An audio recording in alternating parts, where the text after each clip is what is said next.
Thank you for the introduction. I'm actually not representing all of us. My brother Donnie is going to say a few words after I finish.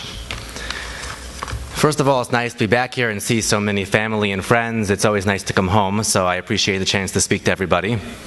I've been looking forward to speaking from this podium for many, many years now.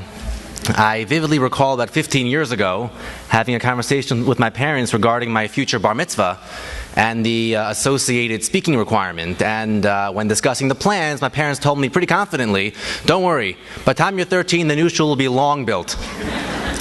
So we all know how that turned out, but better late than never. And thank God we're all sitting here in the new shul, and as it's been said before, we all can't believe it's actually been a year since the Chanukat Bayit. Speaking of this shul is really the main reason that we're here tonight, honoring my parents. Yes, they work on various other committees in the shul and are part of numerous other groups in the community. But during the time we've lived in New Rochelle, over the past 2 decades, this project, this building, has really been the first priority of our community. And now, thanks to my parents and to countless other people, we're finally here in the new building. My mother, for as long as I can recall, has been involved with the shul. She routinely volunteers her time, she attends board meetings, and she tends to shul affairs at all hours of the day and of the night.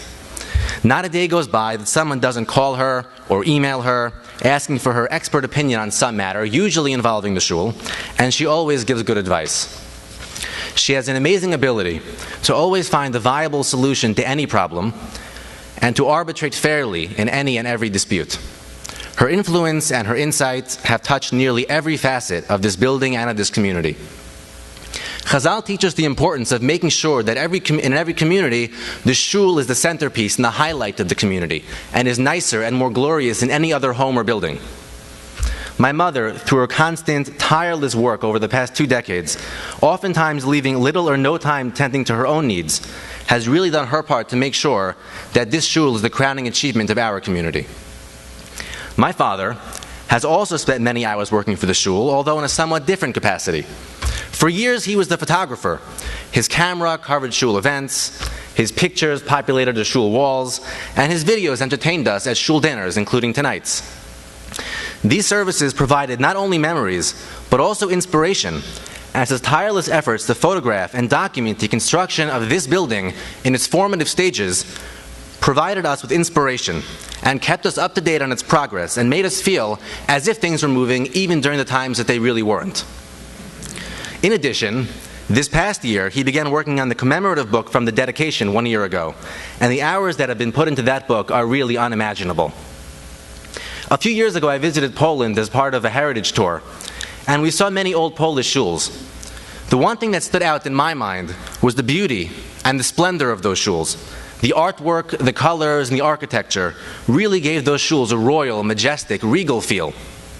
That's what the Torah means, in my opinion, by Zeh Keli v'Anveyu. This is my God, and I will glorify Him. It's not enough that we just build a shul. That's not enough. We have to decorate it and to adorn it with pictures and with art, and to make this shul the subject of our pictures. My father's work for this shul over the past 2 decades really fulfills this directive in the highest form. Through their work, they have not only built a shul, but uplifted a community. Jewish life is based around the shul, and they recognize that, and therefore have made this shul their first priority. They have made this community sustainable, and they have helped it grow. They have made possible the constant influx of new families and new members. Most importantly, they have taught to their friends and to their children, through their actions and through their words, the importance of serving one's community. In conclusion, I just want to thank my parents for the example they have set, and for the community that they have helped build. Having had lived here for 20 years, I too benefited from the work and the dedication that they put into this community. Not to mention seeing a first draft of every shul video.